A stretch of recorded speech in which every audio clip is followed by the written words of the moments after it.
세상에는 그런 말이 있습니다. 검은 머리 팥불이 되도록 사랑하겠다는 맹세는 검은 머리가 빠지고 배가 나오는 순간 헌신짝처럼 버려진다고요.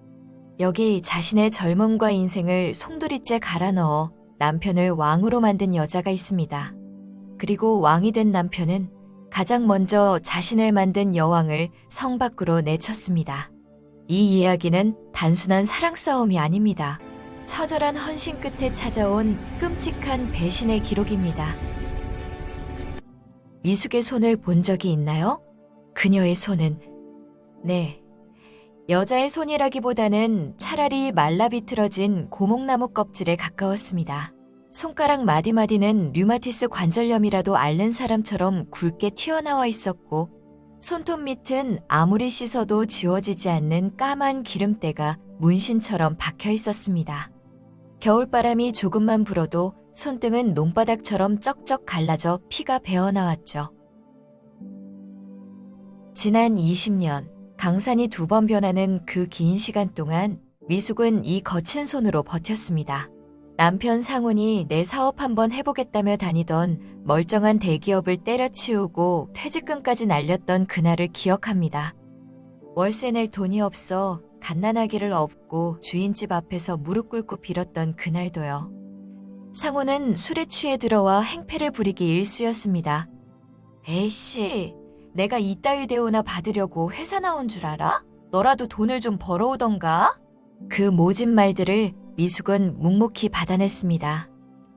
낮에는 식당 주방에서 산더미 같은 설거지를 하고 밤에는 남의 집 화장실 변기를 닦으며 파출부위를 했습니다. 손목이 끊어질 듯 아파와도 그녀는 파스 한 장 붙이는 돈이 아까워 참았습니다. 왜 그랬냐고요? 신혼 첫날 밤 가난하지만 눈빛만은 초롱초롱했던 청년 상훈의 약속 때문이었습니다.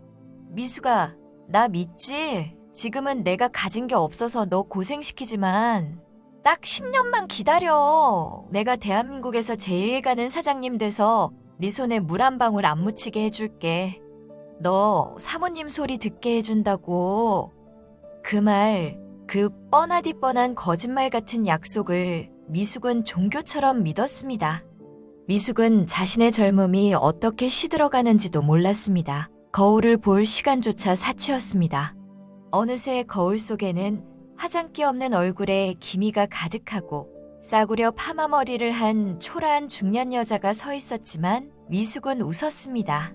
드디어 남편의 회사가 대박을 터뜨렸으니까요.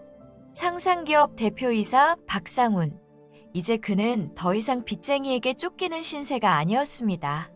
강남 한복판에 번듯한 사옥을 올리고 직원 수백 명을 거느린 성공한 CEO가 되었습니다. 그는 최고급 이태리제 맞춤 정장을 입었고 손목에는 집 한 채 값이라는 명품 시계를 찼습니다.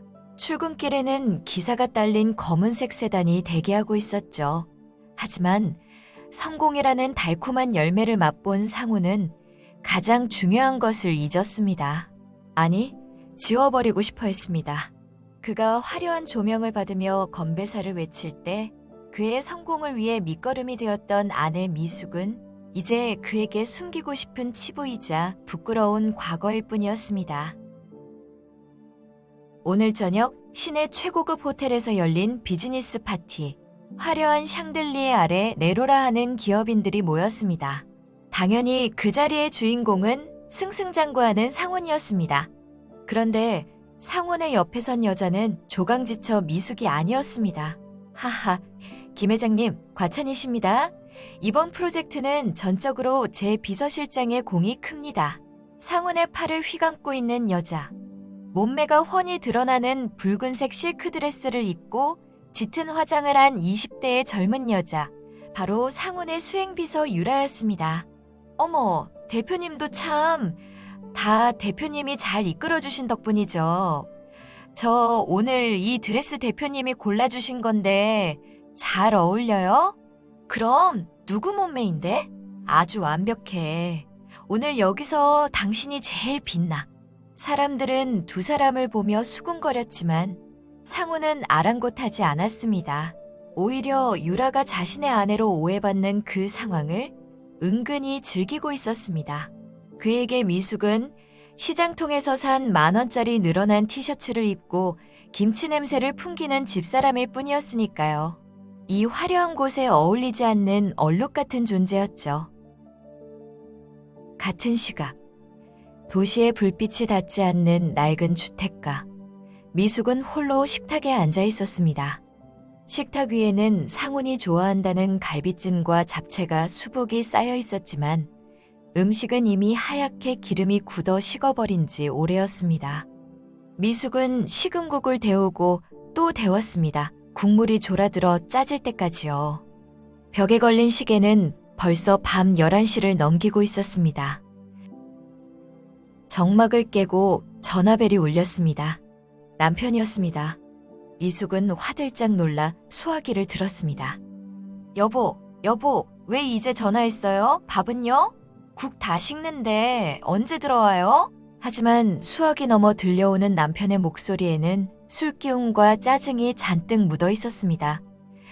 그리고 그 뒤로 웬 여자의 웃음소리가 희미하게 들렸습니다. 아, 거참. 나 오늘 중요한 접대 있다고 했잖아. 몇 번을 말해. 왜 이렇게 사람을 질리게 만들어? 아니, 그래도 당신 위에 안 좋잖아요. 내가 보약 데워놨는데 이거라도 먹고 나가지. 보약 같은 소리 하고 있네. 내가 알아서 챙겨 먹는다고. 그리고 나 오늘 늦으니까 기다리지 말고 먼저 자. 구질구질하게 전화질 하지 말고. 매몰차게 끊긴 전화. 미숙은 멍하니 수화기를 귀에 댄 채 서 있었습니다. 접대. 그래요. 사업하는 사람이니 접대가 중요하겠지. 회사를 위해서 저렇게 고생하는데 내가 너무 보챘나 보다. 미숙은 그렇게 또 자신을 탓했습니다. 그녀는 몰랐습니다. 아니, 상상조차 하지 못했습니다. 지금 남편이 접대를 핑계로 호텔 스위트룸에서 젊은 여자와 샴페인을 터뜨리고 있다는 사실을요. 그 구질구질하다는 말이 단순히 화가 나서 뱉은 말이 아니라 남편의 진심이었다는 것을요. 미숙은 식어버린 갈비찜을 멍하니 바라보다가 결국 참았던 눈물을 뚝뚝 흘렸습니다. 그녀의 헌신이 가장 비참하고 더러운 배신으로 돌아오고 있다는 것을 미숙은 꿈에도 모른 채 그저 식은 밥상머리에서 홀로 밤을 지새우고 있었습니다. 다음 날 새벽 도어락 열리는 소리가 들렸습니다. 미숙은 소파에서 쪽잠을 자다 벌떡 일어났습니다. 상훈이 비틀거리며 들어오고 있었습니다. 여보, 이제 와요? 얼마나 기다렸는데. 미숙이 남편의 옷을 받아주려 다가갔지만 상훈은 신경질적으로 손을 뿌리쳤습니다. 아, 좀 건들지 마. 피곤해 죽겠으니까. 상훈은 씻지도 않고 안방 침대로 쓰러져 버렸습니다. 그런데 남편의 벗어둔 양복 재킷을 정리하던 미숙의 코끝에 낯선 향기가 스쳤습니다. 그것은 미숙이 쓰는 싸구려 오이비누 냄새가 아니었습니다. 머리가 아플 정도로 달콤하고 진한 고급 여자 향수 냄새였습니다. 술집에 갔으니 냄새가 배었겠지. 미숙은 애써 불길한 예감을 지우며 남편의 와이셔츠를 빨래 바구니에 넣으려 했습니다. 그때였습니다. 와이셔츠 깃 뒤쪽 아주 은밀한 곳에 붉은 자국이 선명하게 찍혀 있었습니다. 그것은 립스틱 자국이었습니다. 미숙은 손이 부들부들 떨렸습니다. 자신의 입술엔 립스틱을 발라본 지가 언제인지 기억도 나지 않는데 남편의 옷에서 선명한 붉은 입술 자국이 마치 미숙을 비웃듯 번져 있었습니다. 심장이 쿵 하고 내려앉았습니다. 설마 아니겠지. 아닐 거야. 미숙은 고개를 세차게 저으며 와이셔츠를 물통에 쳐박고는 빨래판에 거칠게 문질렀습니다. 마치 그 붉은 자국이 자신의 불안함이라도 되는 것처럼 미친 듯이 지워내려 했습니다. 그날 오후 동네 친구인 선자에게서 전화가 왔습니다. 여보세요? 선자야. 무슨 일이야? 평소 수다스러운 친구였지만 오늘따라 목소리가 꽤나 조심스러웠습니다. 저기 미숙아, 나 아까 백화점 갔었거든. 백화점? 좋았겠네. 근데 왜? 아니, 거기서 너네 남편 본 것 같아서 박 사장님 말이야. 미숙의 가슴이 철렁했습니다. 상우는 오늘 지방 출장이 있다고 했습니다. 백화점에 있을 리가 없었습니다. 잘못 봤겠지. 우리 남편 오늘 부산 출장 갔어. 아니야. 내가 박 사장님 얼굴을 모르니? 분명히 맞는데. 선자는 말을 잇지 못하고 우물쭈물했습니다. 뭐? 답답하게 굴지 말고 빨리 말해봐. 미숙이 소리치자 선자가 기어들어가는 목소리로 말했습니다. 젊은 여자랑 명품관에서 가방을 사고 있더라고. 둘이 팔짱 끼고. 저녁이 되자 상훈에게서 전화가 왔습니다. 나야. 부산 현장이 좀 문제가 생겨서 오늘 못 올라갈 것 같아. 자고 갈 테니까 기다리지 마. 미숙은 떨리는 목소리를 억누르며 물었습니다. 여보, 정말 부산 맞아요? 그럼 부산이지 어디야? 왜 또 사람 의심하고 그래? 나 바빠. 끊어. 거짓말이었습니다. 친구 선자의 말이 맞았던 겁니다. 상우는 지금 부산이 아니라 이 서울 하늘 아래 어딘가에서 그 여자와 뒹굴고 있을 것이 분명했습니다. 미숙은 주저앉았습니다. 더 이상 현실을 부정할 수 없었습니다. 믿음이라는 둑이 터지자 걷잡을 수 없는 배신감이 밀려들어왔습니다. 미숙은 눈물을 닦았습니다. 이대로 바보처럼 당하고만 있을 수는 없었습니다. 그녀의 눈빛이 달라졌습니다. 평생 순종적이고 착하기만 했던 미숙의 눈에 서늘한 도끼가 서리기 시작했습니다. 그래, 네가 기어이 딴살림을 차렸다 이거지? 미숙은 일어섰습니다. 내 눈으로 직접 확인해야겠다. 설령 그것이 내 인생을 송두리째 무너뜨릴 지옥의 풍경일지라도 나는 봐야겠다. 미숙은 옷장을 열었습니다. 가장 아끼는, 하지만 유행이 한참 지난 옷을 꺼내 입었습니다. 이제 판도라의 상자를 열 시간입니다. 며칠 뒤 주말 아침이 밝았습니다. 상우는 평소처럼 골프 모임에 간다며 집을 나섰습니다. 나 오늘 라운딩 끝나고 사우나까지 하고 올 거니까 늦어. 찾지 마. 상훈이 현관문을 닫고 나가자마자 미숙은 숨죽여 기다리던 방문을 열었습니다. 그녀는 장롱 깊숙이 박혀있던 낡은 베이지색 트렌치 코트를 꺼내 입었습니다. 혹시라도 남편이 알아볼까봐 검은색 스카프로 머리와 얼굴을 칭칭 감았습니다. 심장이 터질 듯이 쿵쾅거렸습니다. 미숙은 아파트 화단 뒤에 숨어 있다가 남편의 차가 출발하는 것을 보고 급히 택시를 잡아탔습니다. 기사님, 저 앞차, 저 검은색 차 좀 따라가 주세요. 네? 앞차요? 사모님 혹시... 택시기사는 백미러로 미숙의 파르르 떨리는 손을 힐끗 보고는 아무 말 없이 속도를 높였습니다. 마치 첩보 영화의 주인공이라도 된 것 같았지만 미숙의 속은 시커멓게 타들어가고 있었습니다. 남편의 차는 골프장이 아닌 경기도 외곽의 한 한적한 전원주택 단지로 들어섰습니다. 여긴 골프장이 아닌데? 미숙의 의심은 확신으로 굳어졌습니다. 택시에서 내린 미숙은 전봇대 뒤에 몸을 숨겼습니다. 저 멀리 그림 같은 2층짜리 하얀색 별장이 보였습니다. 상훈의 차가 별장 마당으로 미끄러지듯 들어갔습니다. 그리고 그곳에는 이미 와서 기다리고 있었는지 현관 앞에 서 있는 한 여자가 보였습니다. 유라였습니다. 유라는 마치 제 집인 양 편안한 차림에 화려한 흰색 모피 코트를 걸치고 있었습니다. 차에서 내리는 상훈을 향해 유라가 손을 흔들었습니다. 두 사람은 너무나 자연스러워 보였습니다. 마치 오래된 부부처럼 말이죠. 미숙은 숨을 쉴 수가 없었습니다. 상훈이 유라의 허리를 감싸 안았습니다. 그리고 유라의 이마에 입을 맞추었습니다. 미숙에게는 지난 10년 동안 단 한 번도 보여주지 않았던 꿀이 떨어지는 듯한 다정한 표정이었습니다. 자기야, 오느라 고생했어. 내가 맛있는 거 해놨어. 바람결에 유라의 교태 섞인 목소리가 희미하게 들려왔습니다. 그래? 우리 유라 솜씨 좀 볼까? 상우는 껄껄 웃으며 유라의 어깨를 감싸고 별장 안으로 들어갔습니다. 두 사람의 웃음소리가 미숙의 가슴에 비수처럼 꽂혔습니다. 저 별장은 대체 언제 산 걸까요?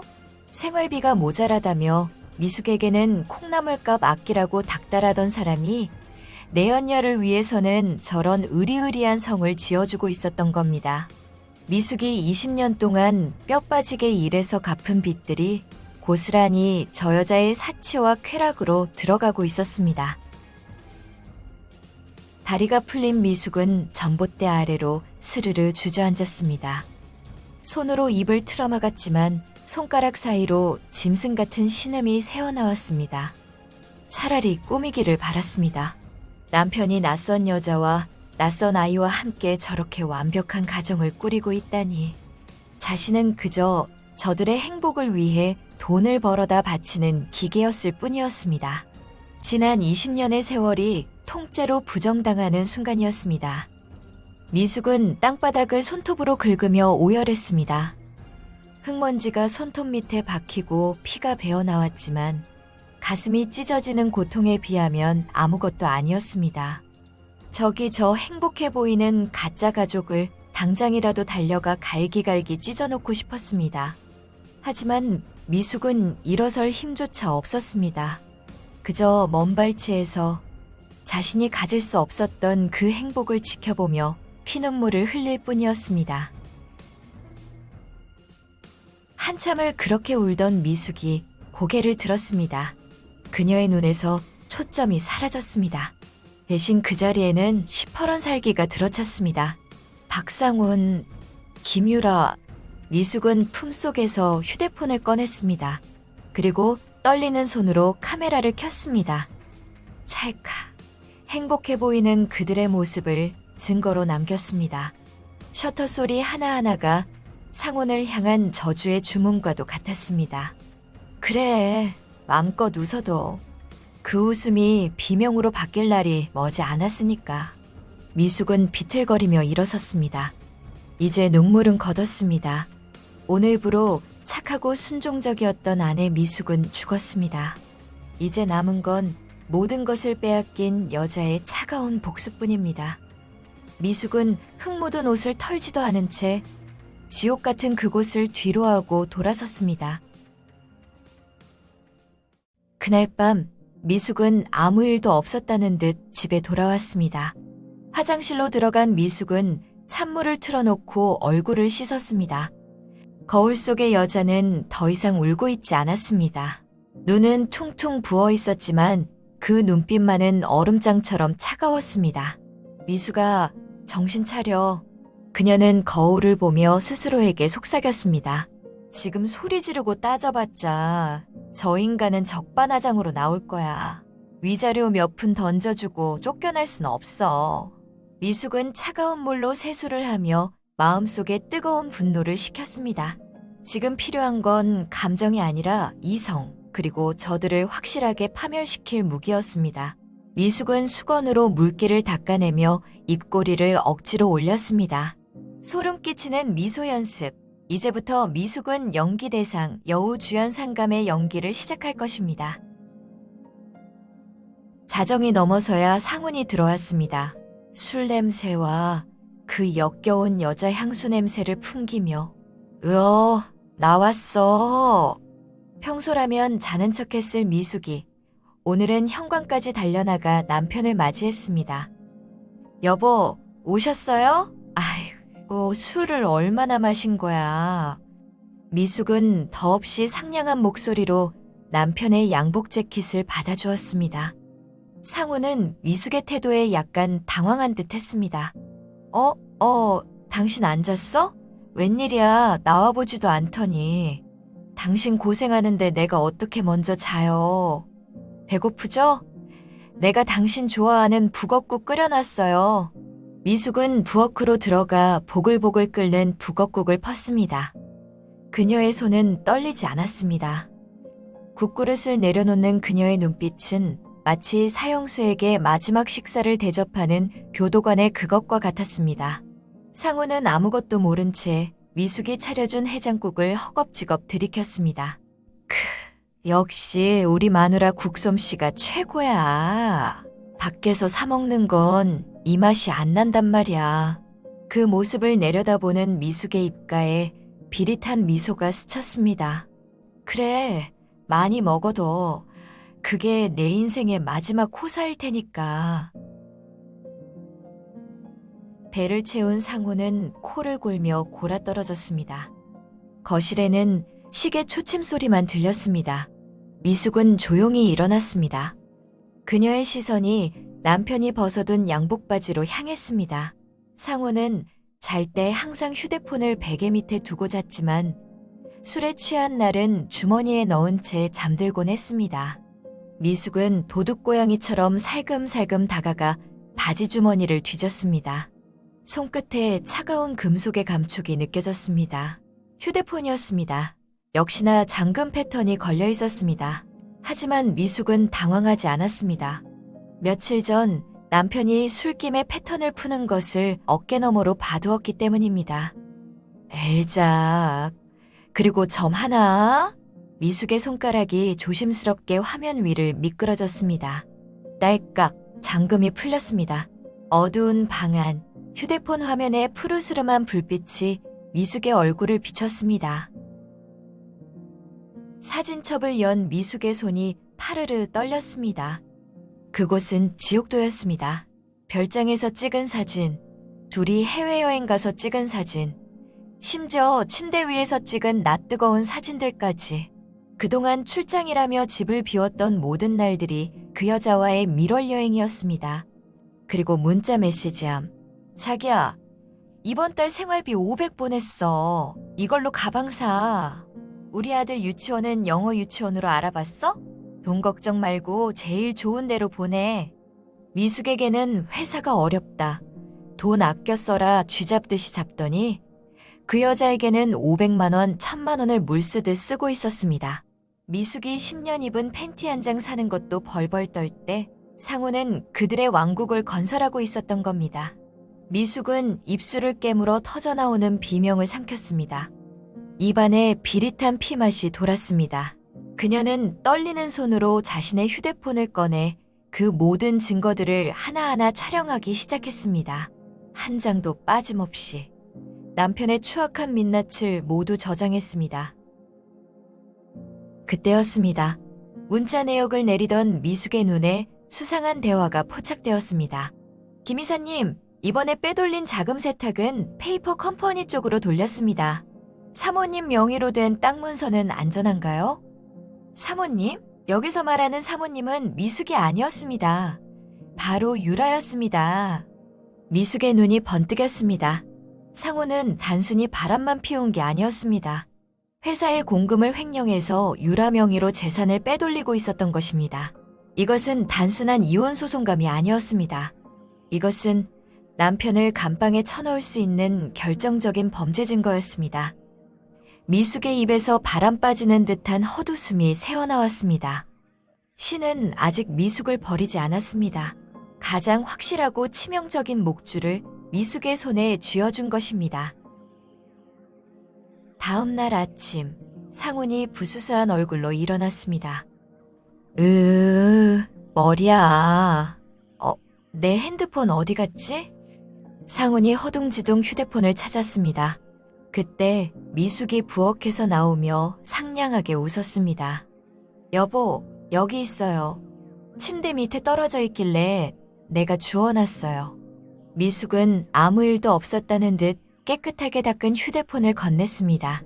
상우는 찜찜한 표정으로 미숙을 훑어보았지만 미숙의 얼굴은 세상 그 누구보다 평온해 보였습니다.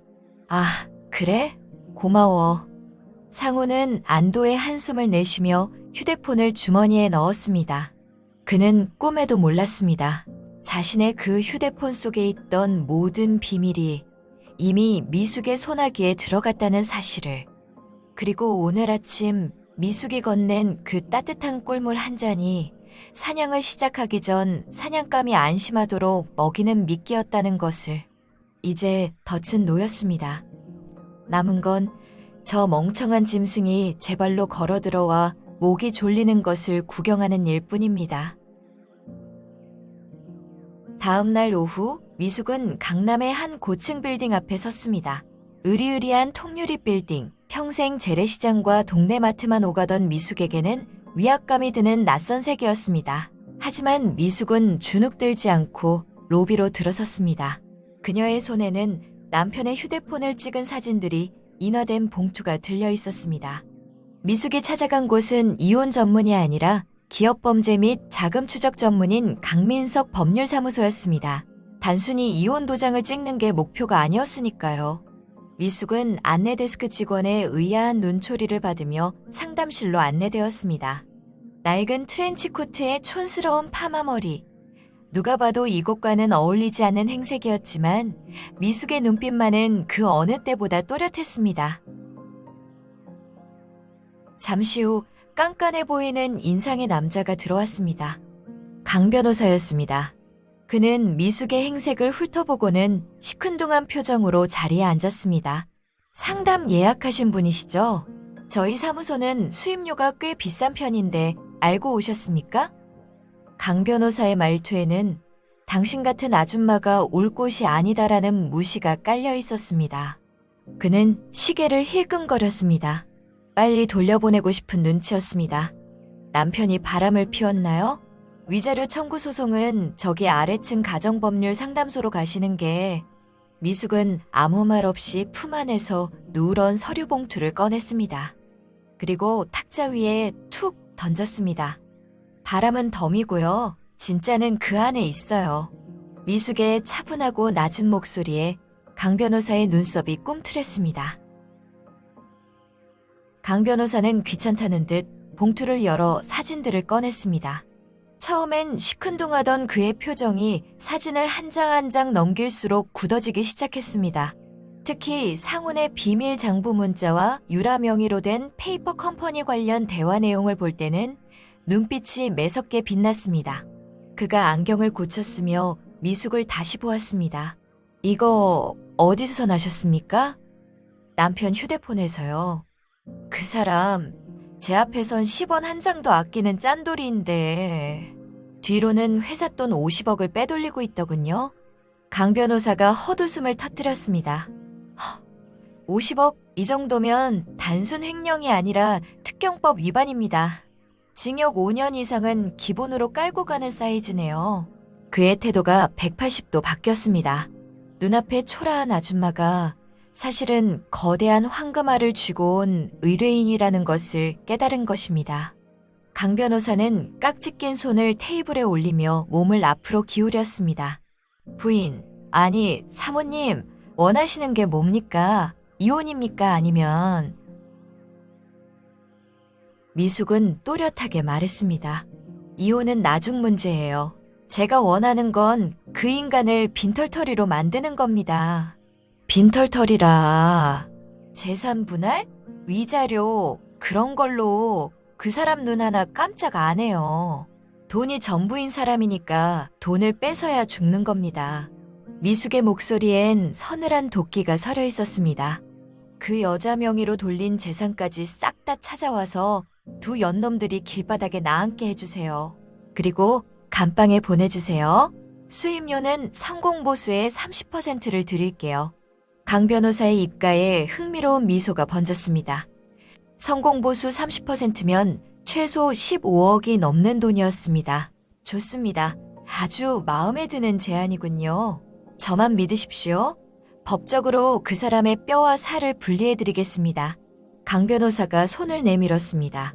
미숙은 그 차가운 손을 맞잡았습니다. 악마를 잡기 위해 또 다른 악마와 손을 잡는 순간이었습니다. 우선 가압류부터 걸 겁니다. 남편분 모르게 아주 은밀하고 신속하게요. 강 변호사는 즉시 전략을 짰습니다. 부동산, 예금, 주식, 심지어 그 내연녀 명의로 된 별장까지. 부당이득 반환 청구와 채권 가압류를 동시에 진행해서 자금줄을 완벽하게 동결시킬 겁니다. 그 사람이 눈치채면요? 눈치챌 때는 이미 늦었을 겁니다. 카드가 정지되고 차에 압류 딱지가 붙는 순간 알게 되겠죠? 강 변호사는 볼펜을 딱 소리나게 튕기며 말했습니다. 사모님은 지금처럼 평소와 똑같이 행동하세요. 남편을 안심시키세요. 그래야 우리가 목줄을 더 꽉 조일 수 있으니까요. 네, 연기는 자신 있어요. 미숙은 고개를 끄덕였습니다. 지난 20년 남편의 비위를 맞추며 살아온 세월이 다 연기 수업이었던 셈 치기로 했습니다. 상담을 마치고 빌딩을 나서는 미숙의 발걸음은 한결 가벼웠습니다. 하늘은 여전히 푸르고 세상은 변한 게 없었지만 미숙의 세상은 완전히 뒤집혔습니다. 그녀의 주머니 속에는 강 변호사가 준 명함과 상훈을 파멸시킬 계획표가 들어있었습니다. 기다려, 박상훈. 내가 누리는 그 천국, 곧 지옥으로 바꿔줄게. 집으로 돌아가는 버스 안, 미숙은 창밖을 보며 희미하게 웃었습니다. 그 웃음은 더 이상 착한 아내의 미소가 아니었습니다.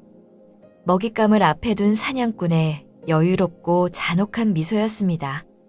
집에서는 여전히 아무것도 모르는 상훈이 자신의 목을 조여올 올가미가 완성된 줄도 모르고 TV를 보며 낄낄거리고 있을 것입니다. 폭풍은 이미 시작되었습니다.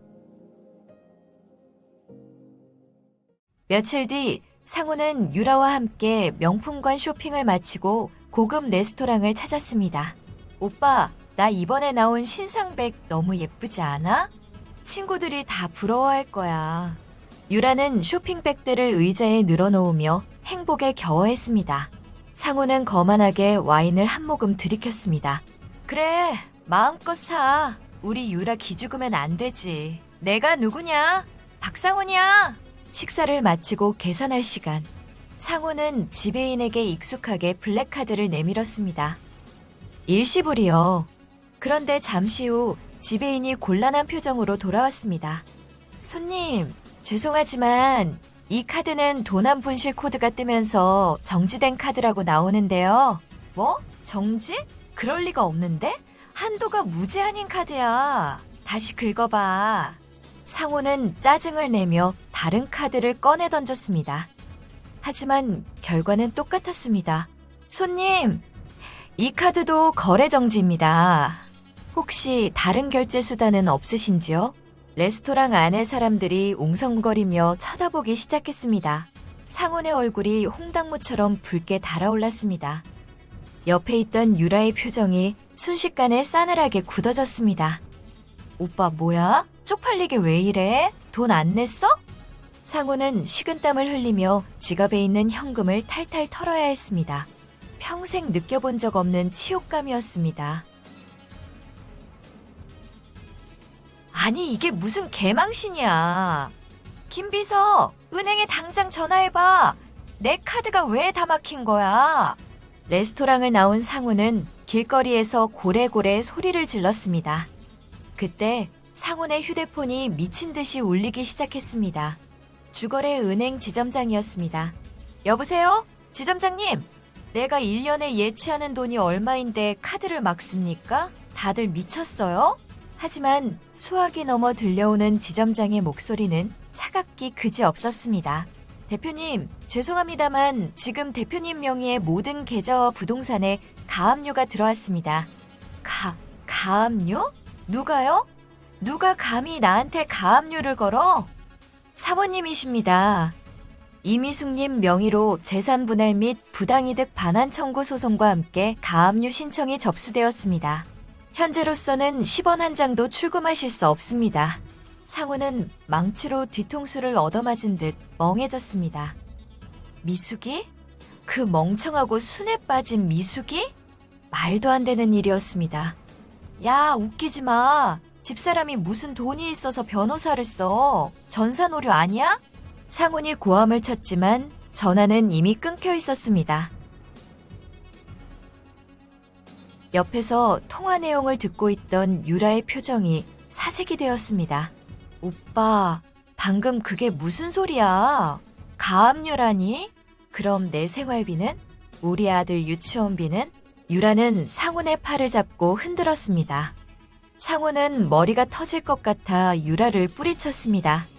아, 좀 조용히 해봐. 집사람이 뭔가 오해를 한 모양인데 내가 가서 해결하고 올 테니까 넌 집에 가 있어.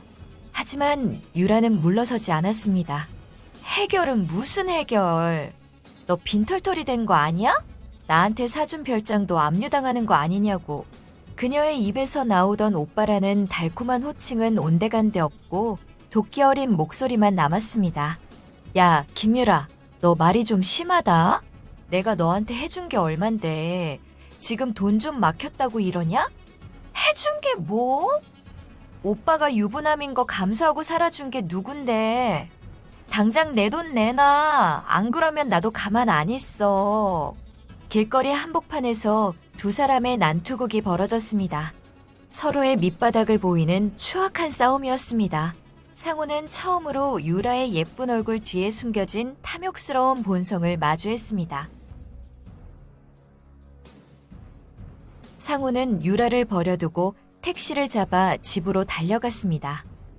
머릿속에는 오직 하나, 미숙을 죽여놓겠다는 생각뿐이었습니다. 이 여편네가 돌았나? 감히 내 돈줄을 끊어? 오늘 아주 죽을 줄 알아라. 상우는 도어락을 누를 새도 없이 현관문을 발로 걷어찼습니다. 이미숙, 문 열어! 당장 안 나와? 문이 열리고 상우는 신발도 벗지 않은 채 거실로 뛰어들었습니다. 거실에는 미숙이 소파에 앉아 TV를 보고 있었습니다. 너무나 평온한 모습으로 과일을 깎으며 예능 프로그램을 보고 있는 그녀의 모습에 상우는 기가 막혔습니다. 야, 너 미쳤어? 내가 지금 무슨 짓을 저질렀는지 알아? 가압류? 소송? 내가 드디어 실성을 했구나. 상우는 미숙에게 달려들어 손을 치켜들었습니다. 당장이라도 뺨을 올려붙일 기세였습니다. 하지만 내려치려던 상훈의 손은 허공에서 멈췄습니다. 미숙이 깎고 있던 과도를 탁자에 탁 하고 내려놓았기 때문입니다. 그 소리가 어찌나 서늘하던지 상훈은 순간 움찔했습니다. 미숙이 천천히 고개를 들어 상훈을 바라봤습니다. 그 눈빛은 지난 20년간 상훈이 알던 순종적인 아내의 눈이 아니었습니다. 마치 벌레를 보는 듯한 차갑고 경멸에 찬 눈빛. 왔어? 밖에서 재미는 많이 봤고? 미숙의 입에서 나온 말은 짧았지만 그 무게는 천근만근이었습니다. 뭐라고? 상훈이 말을 더듬었습니다. 미숙은 소파 옆에 두었던 서류 봉투를 집어들어 상훈의 얼굴에 뿌렸습니다. 수십 장의 사진들이 눈처럼 흩날리며 상훈의 발치에 떨어졌습니다. 유라와 껴안고 있는 사진, 별장에서 아이를 안고 있는 사진, 호텔에 들어가는 사진. 상훈의 얼굴이 시체처럼 하얗게 질렸습니다. 이게 다 뭐야? 내가 내 뒤를 캤어? 상훈은 바닥에 떨어진 사진들을 주우려 허둥지둥했습니다. 미숙은 그런 남편을 보며 코웃음을 쳤습니다. 박상훈 씨, 상황 파악이 아직 안 되나 본데. 미숙이 자리에서 일어났습니다. 그녀의 그림자가 상훈을 덮쳤습니다. 내 카드, 내 통장, 내가 빼돌린 그 여자 명의의 별장까지 전부 다 묶였어. 넌 이제 빈 껍데기야. 미숙아, 여보, 내 말 좀 들어봐. 이건 오해야. 내가 설명할게. 상훈이 비굴하게 웃으며 다가오려 했지만 미숙은 차갑게 밀어냈습니다. 설명? 판사님 앞에서나 해. 아, 횡령 혐의로 검사님 앞에서 먼저 해야 하나? 횡령? 50억. 얘가 회사에서 빼돌려 그 여자한테 퍼준 돈. 내가 그 장부 다 넘겼거든. 상훈은 다리에 힘이 풀려 주저앉았습니다. 그것은 사형 선고나 다름없었습니다. 미숙은 주저앉은 상훈의 눈을 똑바로 바라보며 가장 잔인하고도 우아한 미소를 지었습니다. 이제 시작이야. 내가 겪은 20년의 지옥, 너도 똑같이 맛보게 해줄게. 지옥에 온 걸 환영해, 여보. 그날 이후 상훈의 인생은 급경사를 탄 롤러코스터처럼 추락했습니다. 다음 날 아침 회사 로비에는 검찰 수사관들이 들이닥쳤습니다. 박상훈 대표, 특정 경제범죄 가중처벌 등에 관한 법률 위반, 업무상 횡령 및 배임 혐의로 긴급 체포합니다. 파란 상자를 든 수사관들이 상훈의 집무실을 털었고 직원들은 웅성거리며 그 모습을 지켜봤습니다. 상훈은 양팔이 붙들린 채 끌려나갔습니다. 이거 놔. 내가 누군지 알아? 내 변호사 불러. 이거 다 모함이야. 그가 아무리 소리쳐도 소용없었습니다. 미숙이 넘긴 비밀장부는 너무나도 완벽한 증거였으니까요. 상훈이 수갑을 차고 호송차에 타는 모습은 그날 저녁 뉴스 일면을 장식했습니다. 중견기업 S사 대표, 50억 횡령 및 내연녀 명의로 자금 세탁 충격, 화려했던 상상기업의 신화가 한 여자의 복수심에 의해 하루아침에 모래성처럼 무너져 내린 것입니다. 상훈이 구치소에 수감되어 조사를 받는 동안 밖에서는 더 추잡한 싸움이 벌어졌습니다. 모든 계좌가 동결되자 유라는 당장 생활비가 끊겼습니다. 그녀는 변호사를 선임하기는커녕 자신의 명품 가방들을 팔아치우기 시작했습니다. 그러다 보석으로 풀려난 상훈이 별장으로 돌아왔을 때 그는 기가 막힌 광경을 목격했습니다. 유라가 커다란 캐리어에 짐을 싸고 있었던 것입니다.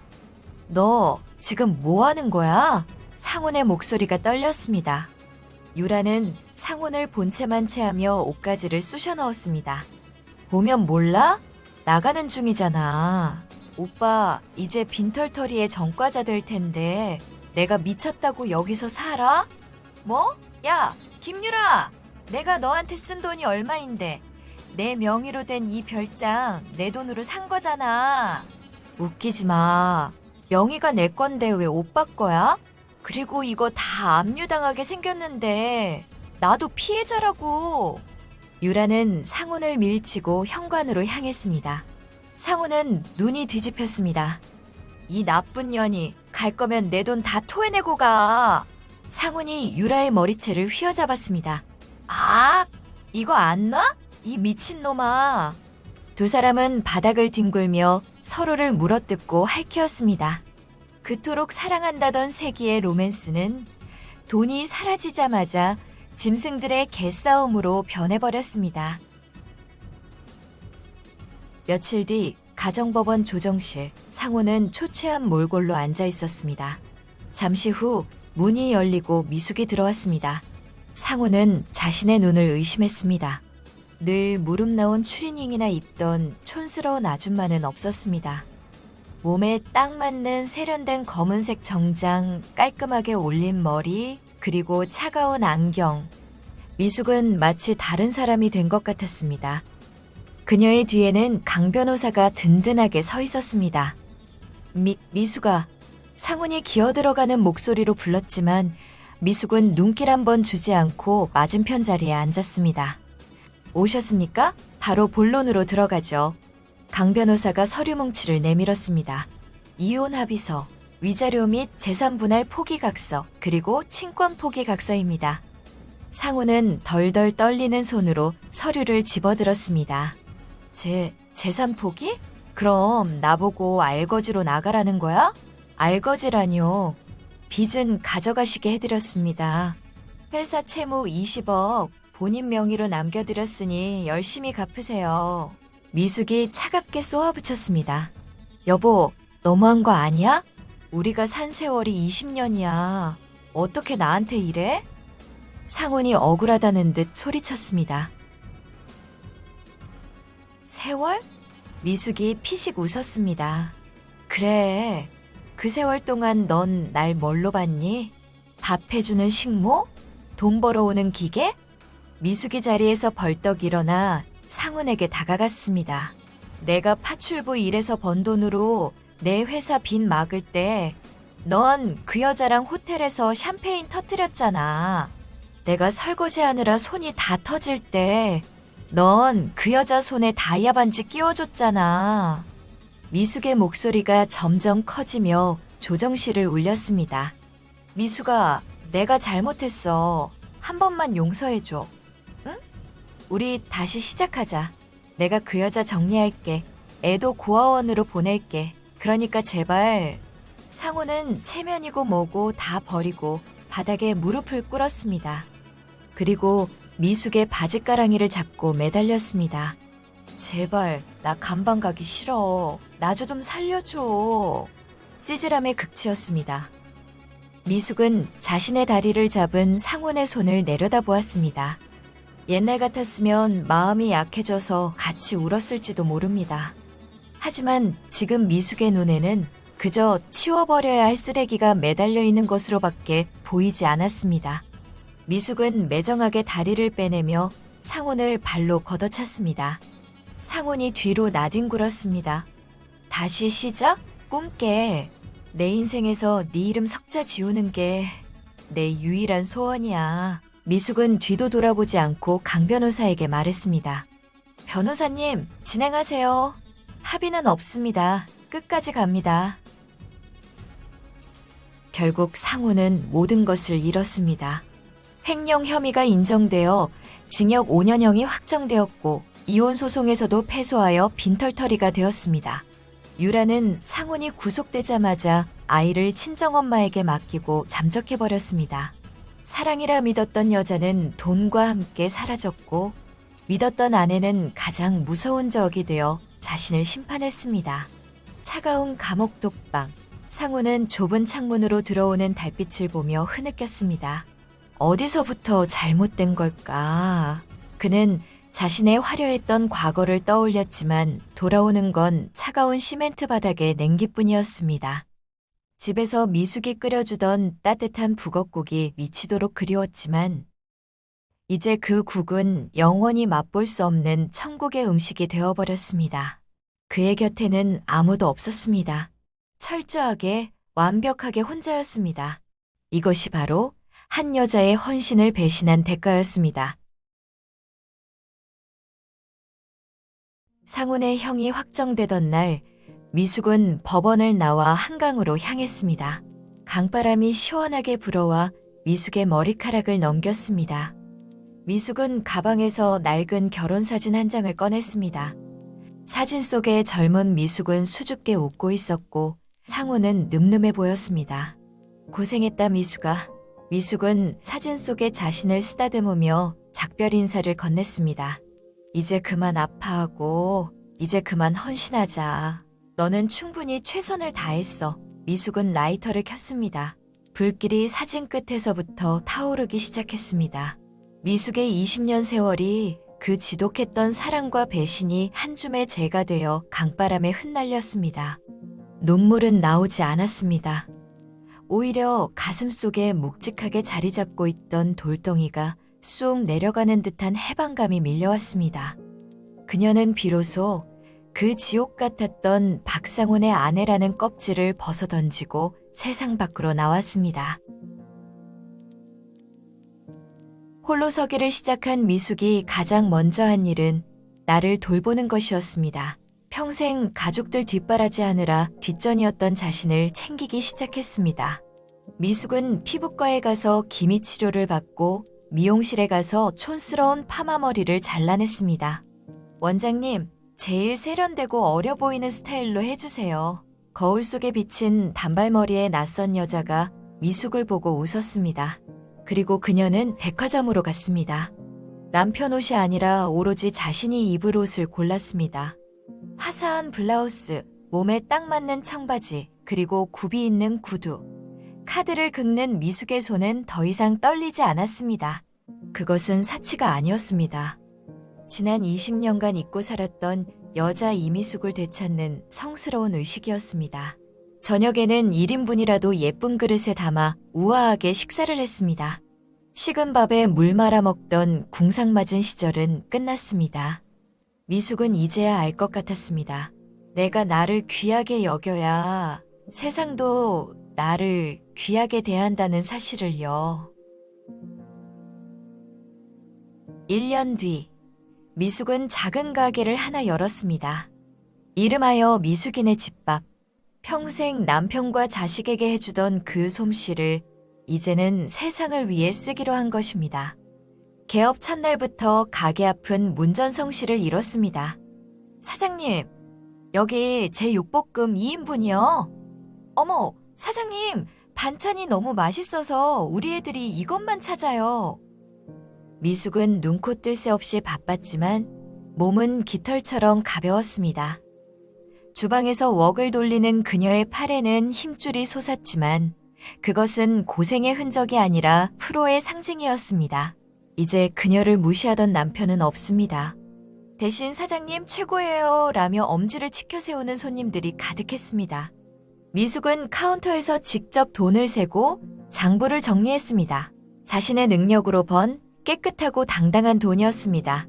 그녀는 더 이상 누군가의 내조를 하는 그림자가 아니었습니다. 자신의 인생을 경영하는 어엿한 CEO였습니다. 어느 날 가게 마감을 하던 미숙은 유리창 밖으로 익숙한 실루엣을 보았습니다. 유라였습니다. 한때 명품을 휘감고 거만하게 굴던 그녀는 지금 허름한 편의점 조끼를 입고 폐기된 도시락을 먹고 있었습니다. 남편 상훈이 감옥에 가고 빈털터리가 된 후 그녀 역시 나락으로 떨어진 모양이었습니다. 미숙은 잠시 그 모습을 바라보았습니다. 예전 같았으면 뛰쳐나가 머리채라도 잡았겠지만 지금은 아무런 감정도 들지 않았습니다. 분노도 미움도 아까운 존재들이었으니까요. 미숙은 그저 담담하게 블라인드를 내렸습니다. 그것으로 끝이었습니다. 자신의 과거와 악연과의 완벽한 단절. 미숙은 가계부를 끄고 밖으로 나왔습니다. 그녀의 앞에는 그녀가 직접 할부로 뽑은 작고 귀여운 경차가 주차되어 있었습니다. 상훈의 고급 세단 뒷좌석에 탈 때는 몰랐던 운전석의 짜릿함. 미숙은 핸들을 잡고 엑셀을 밟았습니다. 그녀의 차가 어둠을 뚫고 힘차게 앞으로 나아갔습니다. 계절이 바뀌어 다시 봄이 왔습니다. 거리에는 벚꽃이 흐드러지게 피었습니다. 미숙은 벚꽃길을 걸었습니다. 바닥에 떨어진 벚꽃잎들이 마치 핑크빛 카펫처럼 그녀의 길을 깔아주었습니다. 미숙이 걸음을 멈추고 하늘을 올려다보았습니다. 눈부신 햇살이 쏟아져 내렸습니다. 그녀의 손을 보았습니다. 한때 고목나무 껍질처럼 거칠었던 손은 이제 보드랍고 윤기가 흘렀습니다. 하지만 그 손에 새겨진 지난날의 주름은 부끄러움이 아닌 치열하게 살아낸 그녀의 훈장이었습니다. 미숙은 깊게 숨을 들이마셨습니다. 꽃내음이 폐부 깊숙이 들어왔습니다. 좋다. 혼잣말이 절로 나왔습니다. 남편이 없어도 명품 가방이 없어도 그녀는 충분히 빛나고 있었습니다.